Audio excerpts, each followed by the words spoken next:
السلام عليكم ورحمة الله وبركاته. أهلا وسهلا بكم في دوري نايل أو دوري الخيبة، في ظل المؤامرات اللي بتعيشها الكرة المصرية على النادي الكبير، النادي اللي بيفرح الكرة المصرية والكرة الأفريقية، النادي القرن، نادي الأهلي، اللي هو دايما بيشرف الكرة المصرية والكرة العربية. بنلاقي حاجات غريبة، تآمر الضباع على الأسود، وعمر الضباع أبدا ما هتلبس طوب الأسود. الله، أهلا وسهلا بكم في قناة صوت الملعب.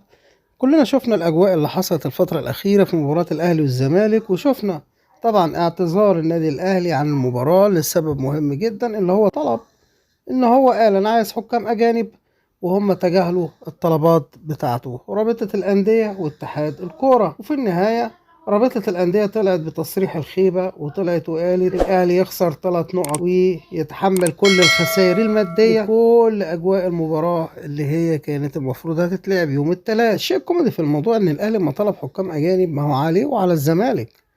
يعني دي حاجة فيصل بيني وبينك، انت زعلان ليه؟ قلقان ليه؟ خايف ليه؟ ولا انت قلقان من حاجة تانية؟ إلا لما يكون بقى فيه مؤامرات وفيه فلوس من تحت الترابيزة الحكام المصريين. هو ده اللي حصل. من ناحية تانية تلاقي بعض الناس وبعض الأصوات كده اللي هي ملهاش لازمة بدأت تطلع وتتكلم، زي خالد الغندور طالع كده ياخد له لقطة ولا حاجة، وطالع يقول لك إن الأهلي ليه يروح يشتكي للفيفا. الاهلي ليه اللي هو يروح يشتكي للفيفا؟ منطق غريب قوي قوي قوي بتاع الناس او اللي هي طالعه تتكلم ديت. الناس اللي هي عمرها اصلا ما كان ليها اي صوت في الكوره اصلا، ولو هي لعيبه ولو هي في الاعلام اصلا. خالد الغندور وغيره وغيره، تحس ان الناس دي كلها ايه، مستنيه الاسد بس يقع وعايزه تعمل اي موقف معاه. بس الكبير كبير زي ما احنا بنقول، والاهلي كلامه هو اللي هيمشي. الكره المصريه والكره الافريقيه والكره العربيه، يعني الاهلي المتعه والجمال والفن والاثاره هو الاهلي. فالاهلي هو فوق الجميع. كل اللي بيعملوه ده كله عبث ولا ليه اي معنى. الزمالك عامل زي اللي هو شايف واحد كبير عملاق قدامه فبيحدفه بطوبه ويجري بس. هو لا ليه ناقة ولا جمل في قصة البطولة بتاع دوري الخيبة ولا أي حاجة. لا هو أفريقيا ليه بطولات ولا في الدوري ليه أي حاجة، لا محليا ولا عالميا ولا بتنجانيا خالص. فالزمالك أصلا مش لاقي أي حاجة يتشعبط فيها. عامل زي المثل اللي بيقولك القرع تتعايق بشعر بنت أختها. بيحارب يعني بيراميدز اللي هو بينافس على البطولة صوته مش طالع، والزمالك اللي صوته طالع.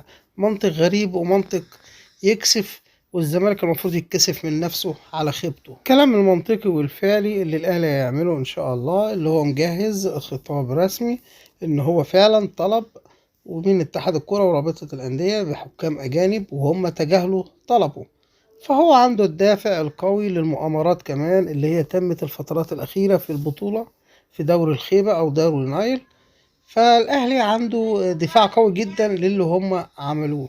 ومن ناحية تانية كمان الأهلي لا يعني القصة كاملة، لأن الأهلي زي ما احنا قلنا عنده استعداد يلعب في أي حتة في أي دنيا، الدنيا كلها ترحب بالنادي الأهلي، لأن البطولة ذات نفسها في مصر يعني الأهلي، مش يعني أهلي وحاجة تانية، لا هو الأهلي. فالحمد لله اللي احنا عندنا نادي محترم، ونادي ليه كيان كبير وليه اسم لامع واسم براق. وفعلا شخصية الأهلي شخصية جميلة جدا، لأن هو يوم ما بيتكلم ويطلع بيه بيان، بيكون البيان والتقرير دوت فعلا بيكون عنده حق فيه، غير الشخص ما بيتكلم عمال على بطال زي الناس التانيين اللي انتوا عارفينها. ايا كان النتيجة، ايا كان القرارات، ايا كان العقوبات، كل جماهير الأهلي مع الأهلي. شكرا لكم والسلام عليكم ورحمة الله وبركاته.